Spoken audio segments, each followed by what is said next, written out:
안녕하세요. 호남대학교 언어치료학과 임경렬 교수입니다.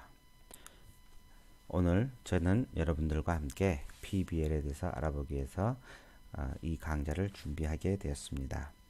PBL은 Problem Based Learning의 약자로서 문제 중심 학습이라고 정의할 수 있습니다.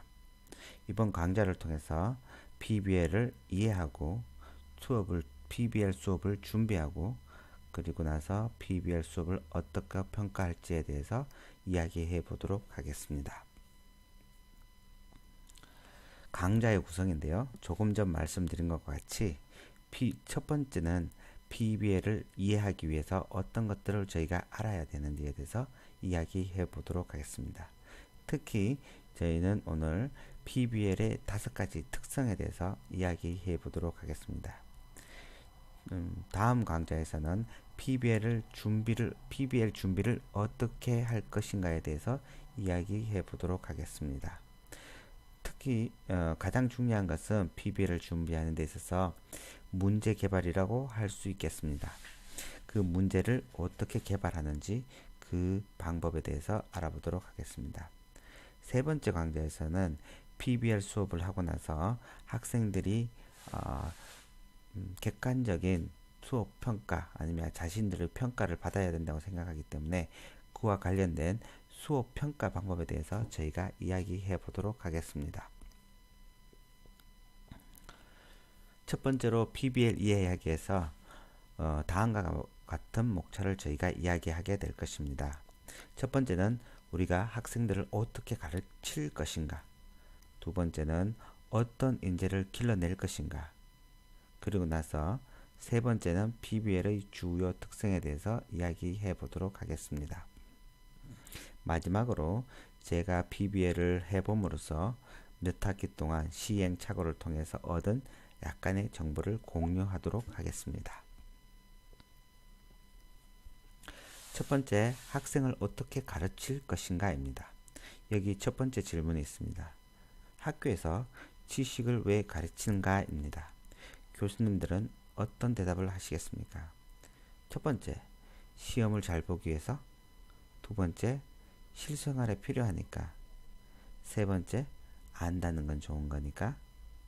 네 번째, 자아실현을 위해서. 다섯 번째, 언젠가는 도움이 될 것이기 때문입니다. 저희 교수님들께서는 아마 한두 가지를 선택하실 수 있으시겠지만 학생들이 보기에는 여기서 맞는 답은 없을 것입니다. 그러면 학생들은 학교에서 배운 지식을 잘 사용하고 있을까요? 대부분의 학생, 그리고 이미 직장에 들어간 신입 직원들조차도 항상, 아니 대부분의 사람들이 아니요 라고 대답할 것입니다. 그러면 왜 아니라고 대답할까요? 그 이유는 저희가 학교에서 전통적인 방법으로 학생들을 가르칠 때 단순히 학습 목표에 따른 지식을 전달하는 데 그치기 때문에 학생들은 직장이나 아니면 사회에 나가서 자신들이 처한 상황, 즉 맥락 속에서 이루어지는 일들에 대해서 판단 능력이 떨어지기 때문입니다. 여기서 저희는 힌트를 얻을 수 있습니다. 그러면 저희 수업에서는 어떤 것들을 포함해야 할까요? 즉 맥락 속과 분리되지 않는 지식을 학생들에게 전달하는 것이 될 것입니다. 단순히 시험을 위한 지식, 이거는 더 이상 필요하지 않게 되었습니다. 4차 산업혁명 시대가 도래하면서 학생들은 언제 어디서나 인터넷이나 휴대폰을 통해서 광범위하고 전문적인 지식을 얻을 수 있습니다. 이제 학생들에게 필요한 것은 정보를 접근하는 방법과 그리고 얻은 정보를 어떻게 창의적인 생각과 문제 해결 능력을 가지고 그 문제를 풀어나가는 것인가입니다. 여기에서는 팀원 간 의사소통, 즉 커뮤니케이션이 잘 되어야 한다는 것을 알 수 있습니다. 이것이 PBL에서 얻을 수 있는 가장 큰 장점이라고 할 수 있을 것입니다. 다음은 그러면 우리가 어떻게 학생들을 가르쳐야 될 것인가? 방금 말한 것처럼 지식이 사용되는 맥락 속에서 저희가 학생들을 가르쳐야 될 것입니다. 즉 졸업 후 학생들이 가질 수 있는 직업 혹은 가지고 싶은 직업에서 학생들이 처할 수 있는 환경들을 준비해서 학생들에게 지식을 전달하는 것이 매우 중요하게 될 것입니다. 그 한 예로 가장 많이 사용되는 것이 프로젝트 환경 속에서 학생들 간 협력과 창의적인 생각, 문제 해결 능력을 기르게 하는 것입니다. 그것을 다른 말로 저희는 PBL이라고 부를 수 있을 것입니다.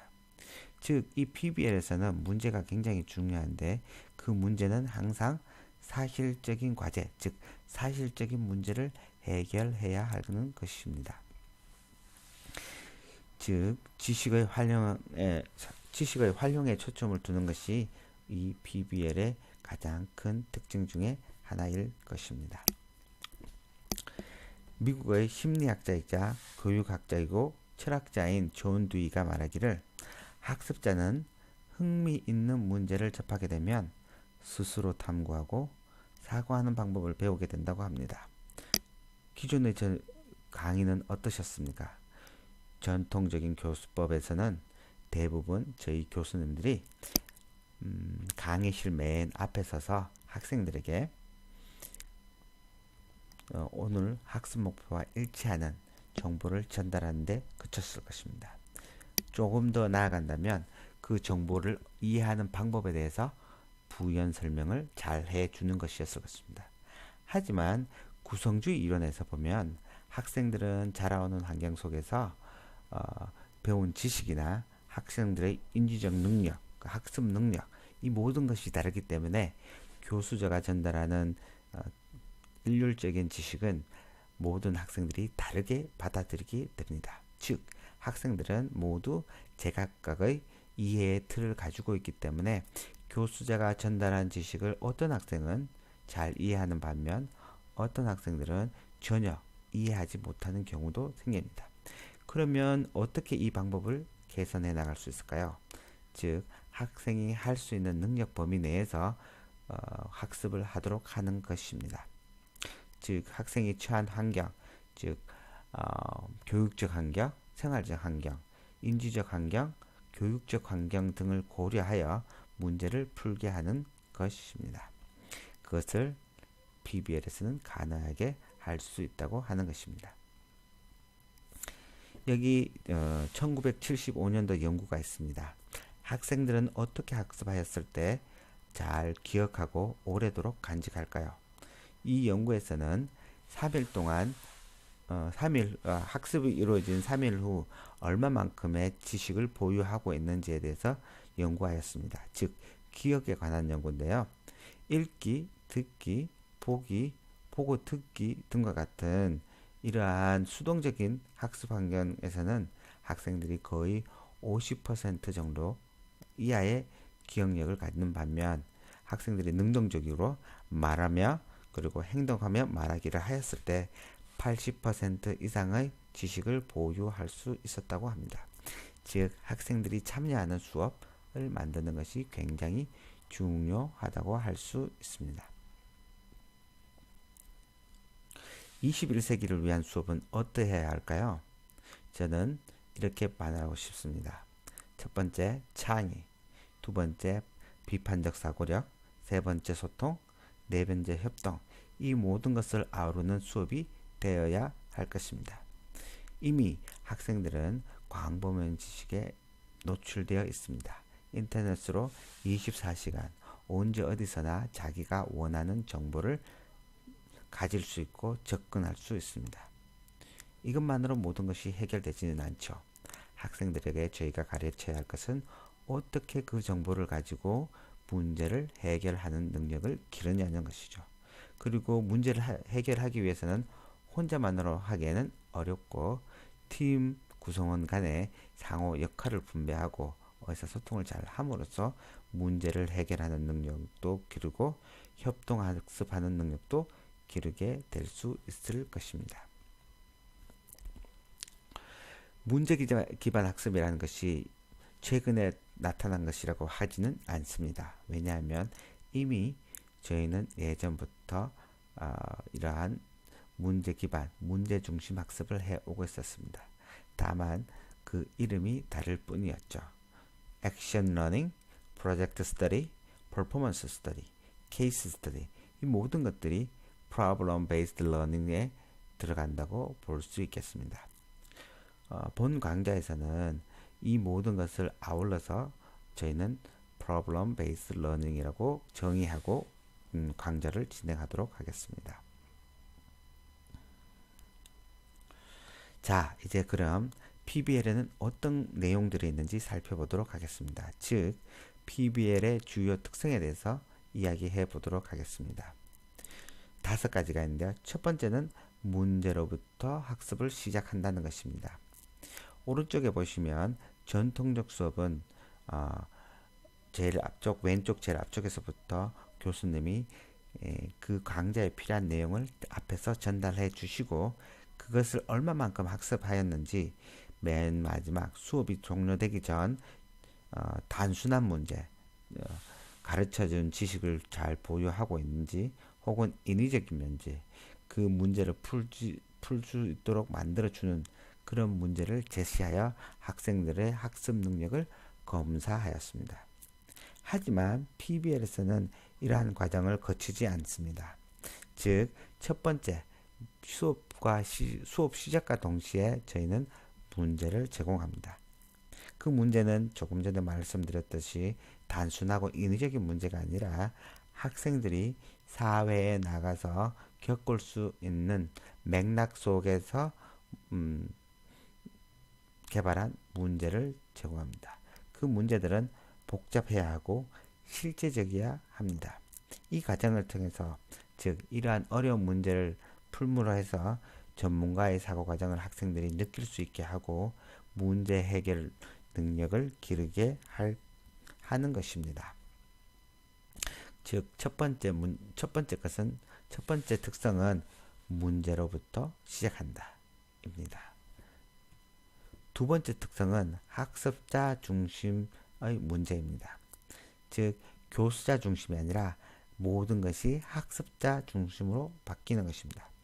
전통적인 수업에서는 문제를 맨 마지막에 내고 교수자가 중심이 되어 강좌 대부분의 시간을 사용하는 반면 PBL에서는 학습자 중심입니다.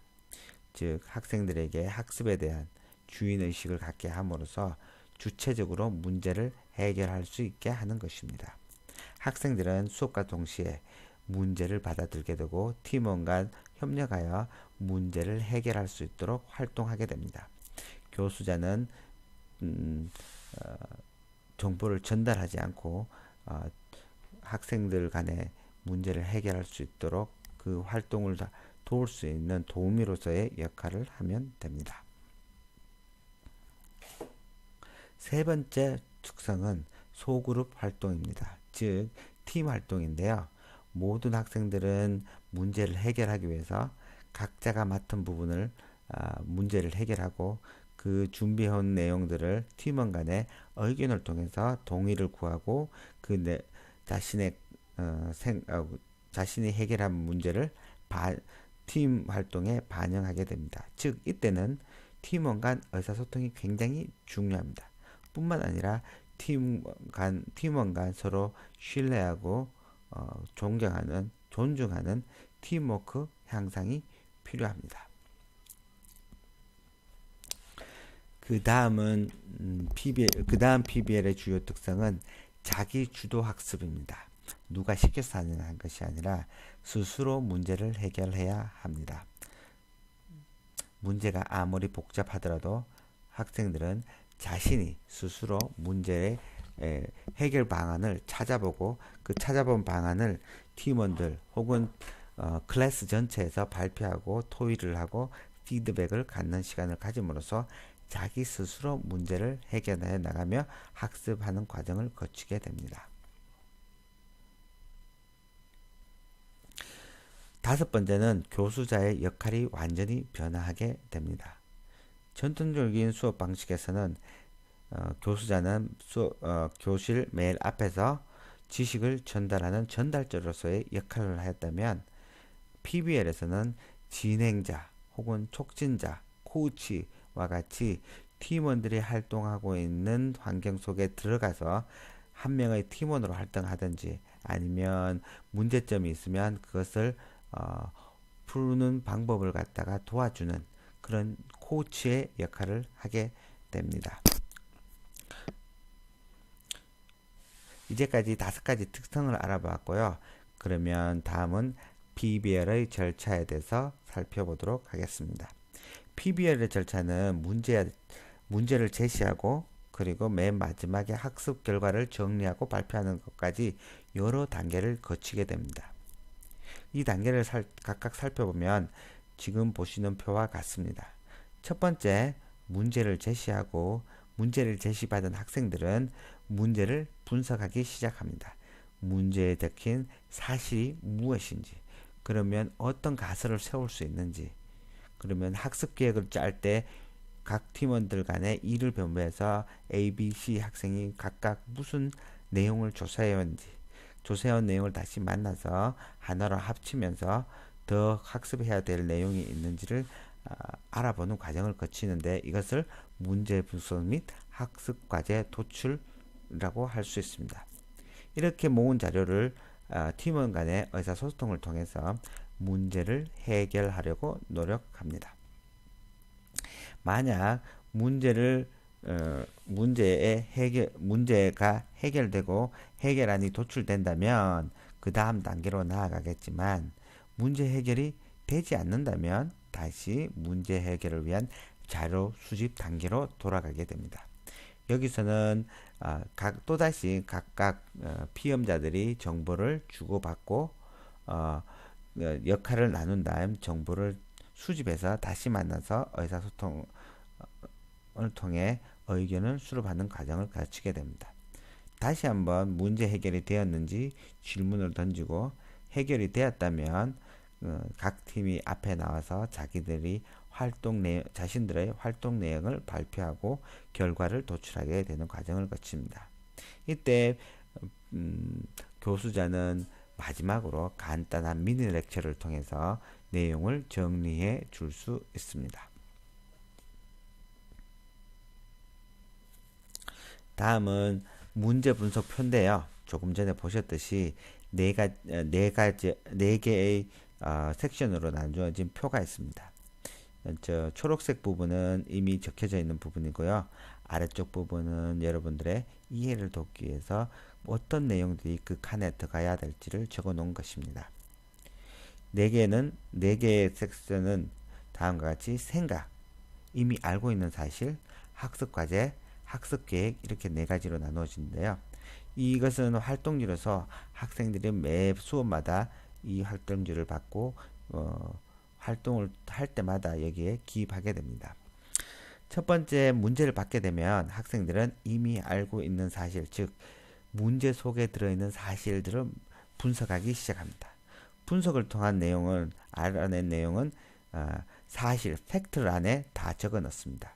그리고 나서 아이디어를 안에 주어진 문제의 내용이 무엇인지, 그리고 가설은 무엇인지, 어떤 것을 추측할 수 있는지, 해결에 도움이 될 만한 아이디어들이 있다면 여기에다 적습니다. 그리고 나서 학습 계획을 짜는데요. 학습 계획에서는 역할 분담을 하게 됩니다. 문제를 해결하기 위해서 어떤 것을 조사해야 되는지, 그리고 조사된 내용은 누가 찾아올지, 그런 다음 그것을 모아서 서로의 동의를 팀원 간 그 동의를 얻게 되면 학습 과제란에 문제 해결을 위한 내용을 적어 나갑니다. 이 과정이 보통 PBL 수업을 하면 한 번만에 끝나진 않습니다. 이 활동지를 3개, 4개 정도 쓸 때도 있습니다. 문제가 매우 단순하다면 한두 장면에 끝나겠지만 문제가 조금 더 복잡해진다면, 즉 문제의 난이도가 높아지고 문제의 자유도, 해답의 자유도, 그러니까 팀마다 다른 생각을 가질 수 있도록 하는 난이도를 갖게 된다면 많은 수의 이런 활동지를 이용해서 문제를 해 나가야 될 것입니다. 지금 보시는 표는 Problem Based Learning, 즉 PBL의 사이클인데요. 처음에 오리엔테이션을 하고 나면 수업을 제일 맨 처음에, 그리고 나면 교수자가 문제나 프로젝트를 학생들에게 나누어집니다. 그럼 문제를 받은 학생들은 그룹 토의를 통해서 역할을 분담하고 조사를 시작하게 됩니다. 이때는 자기 주도적인 수업을 개별적인 조사를 실시하겠죠. 그리고 나서 그룹 디스커션을 실시합니다. 그래서 해결안을 도출하려고 노력합니다.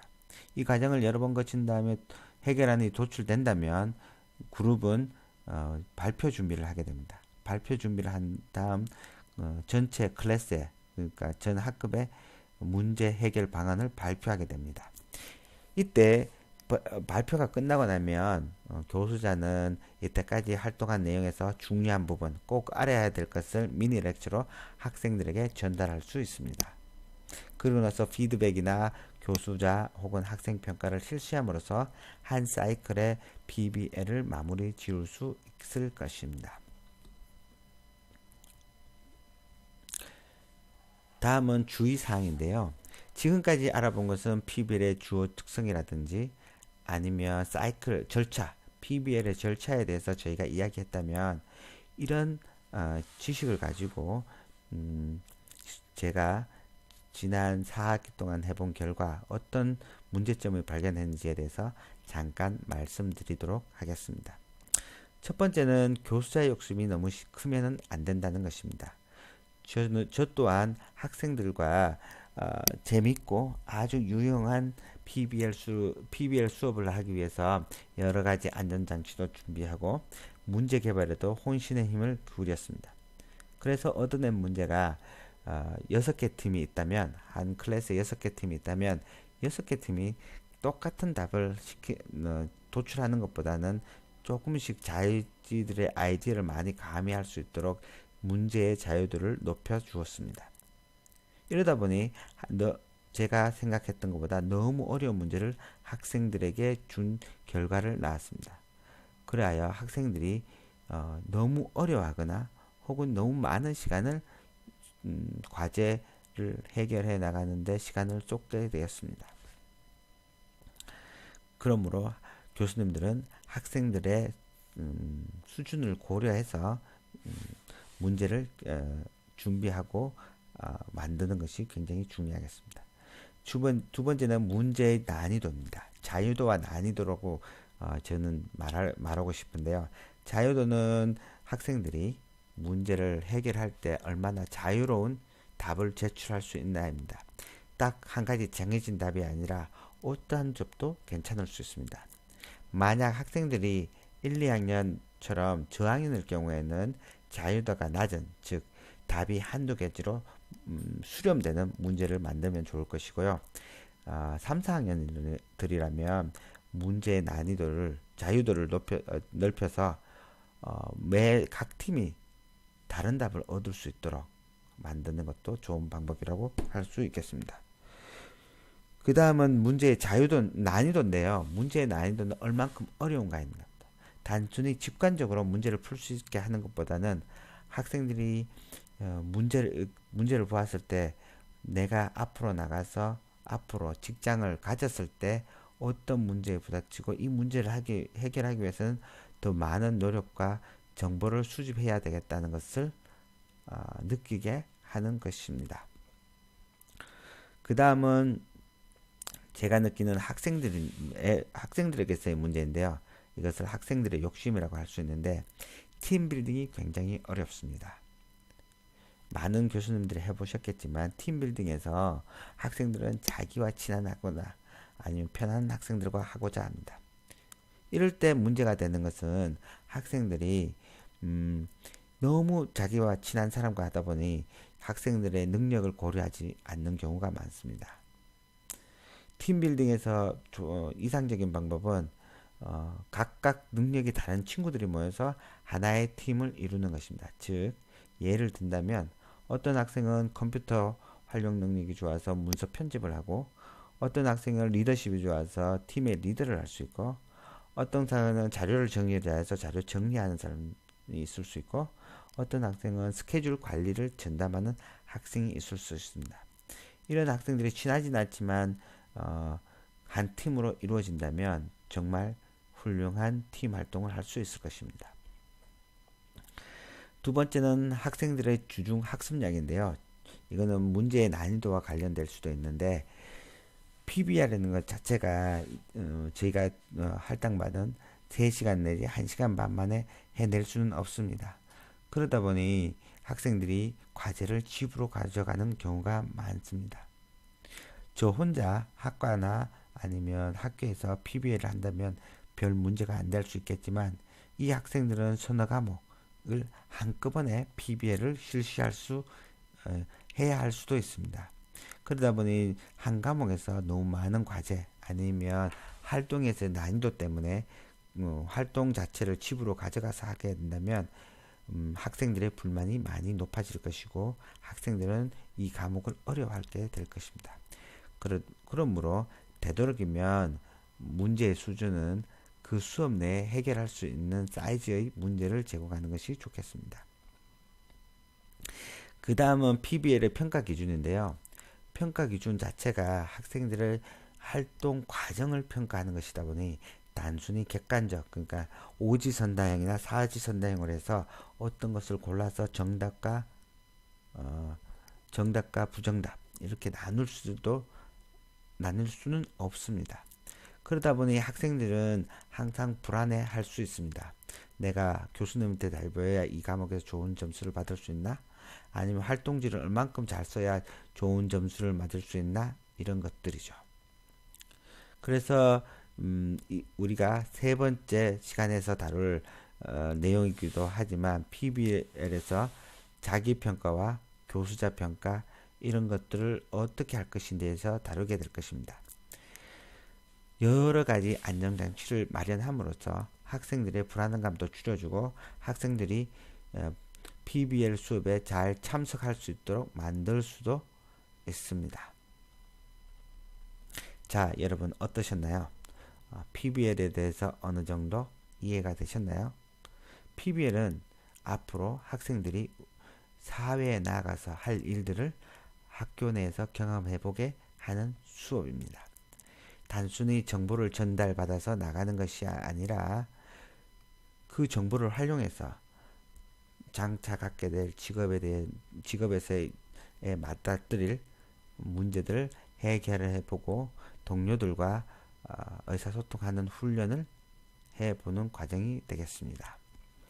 다음 시간에는 PBL에서의 문제 만드는 방법, 즉 PBL 수업 준비에 대해서 이야기해 보도록 하겠습니다.